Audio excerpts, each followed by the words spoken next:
आइए बच्चों, कुछ बातों पर गौर खोज करें। तस्वीर में बनी हुई खिड़कियों से बाहर देखिए, आपको क्या नजर आता है?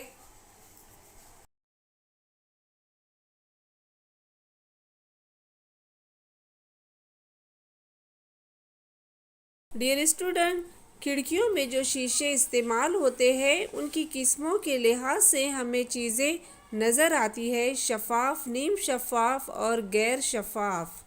जिस शय से रोशनी मुकम्मल तौर से गुजरती है वो शफाफ शय कहलाती है। जिस शय से रोशनी नहीं गुजरती वो गैर शफाफ कहलाती है।